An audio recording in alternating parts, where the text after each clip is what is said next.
Practically possible नहीं है। तो 90% लोगों के लिए तो कोई काम ही नहीं है, ना होना है। और धीरे धीरे गवर्नमेंट के ऊपर प्रेशर बढ़ता जा रहा है सर। 3% से कम लोग हैं जो आईटीआर भर रहे हैं। तो कितने लोगों का प्रेशर गवर्नमेंट के ऊपर आ रहा है। तो मैन्युफैक्चरिंग में जॉब खत्म हो रही है, सर्विस में जॉब खत्म हो रही है, एग्रीकल्चर में जरूरत नहीं रही है अब 90% लोगों की। और लास्ट हमारा डिफेंस सेक्टर आया था, डिफेंस के ऊपर मैंने एक वीडियो बनाई थी कि डिफेंस से लोगों को निकाला जाएगा। लोगों ने बड़ा बोला कभी नहीं निकाला जाएगा, डिफेंस की तो सरकारी जॉब होती है सर। उसके 20-22 दिन के बाद एक आर्टिकल आ गया था 1,35,000 लोगों को निकालेंगे। प्रैक्टिकल यही है सर। आपको पता है आज हमारे यहाँ की आर्मी को अगर 80% हम खत्म कम कर दे, 80% अगर हमारी आर्मी निकाल दे हम, तो हमारे पास इतना पैसा बच जाएगा कि हमारी 20% आर्मी को हम वो रिसोर्सेज दे सकते हैं कि वो दुनिया की सबसे सुपर मतलब एक तरीके से मतलब आर्मी बन जाएगी। मतलब सबसे ज्यादा बेहतरीन एडवांस लेवल के उनके पास वेपन्स होंगे। बट ये हम नहीं कर सकते क्योंकि 80 को निकालेंगे तो जिन्होंने वहां बंदूक कर रखी है वो यहां कर लेंगे कैसे निकाले। तो हम फंसे हुए हैं। तो इसलिए हम क्या कर रहे हैं, धीरे धीरे करके निकाल रहे हैं। और आर्मी ने बोला 1,35,000 को निकाल रही है। धीरे धीरे करके उनको निकालना पड़ेगा। 80% लोगों को आर्मी से भी निकालना पड़ेगा सर, क्योंकि इंसान है ना, मर जाता है। और ये सारी की सारी जो सारी के सारे जो क्षेत्र हैं ये डायरेक्ट सेलिंग की तरफ आ सकते हैं, आना ही पड़ेगा। कोई और सेक्टर नहीं है ना, मैन्युफैक्चरिंग, सर्विस, एग्रीकल्चर और ये आपका डिफेंस या कोई भी आप सेक्टर ले लो, हर जगह टेक्नोलॉजी लोगों को निकाल रही है। इकलौता ऐसा सेक्टर है जो बाहें फैला के खड़ा है। किसी भी सेक्टर के हो आप,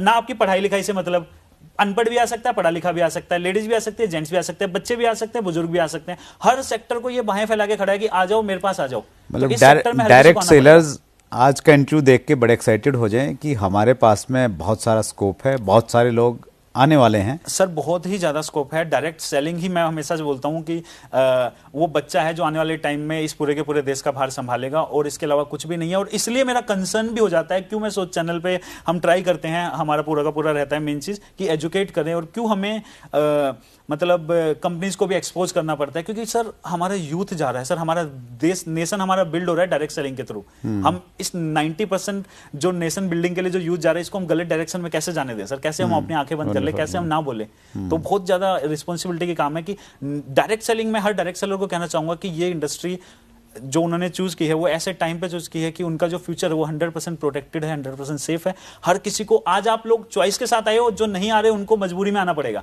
बट आना हर किसी को पड़ेगा सर। इसके अलावा और कोई रास्ता नहीं बचेगा। इसलिए हर किसी को डायरेक्ट सेलिंग करनी चाहिए और एजुकेट होकर करनी चाहिए, सबसे इंपॉर्टेंट चीज। आपने बहुत विस्तार से बताया सर, और ये जो लॉजिक्स आपने दिए इसको कोई झुठला नहीं सकता। बहुत डिटेल आपने जानकारी दी, और इसी प्रकार से आप एजुकेट करते रहिए अपने चैनल के माध्यम से। आज आपने समय निकाला सर, हमारे व्यूअर्स की तरफ से बहुत बहुत आभार। Thank you very much.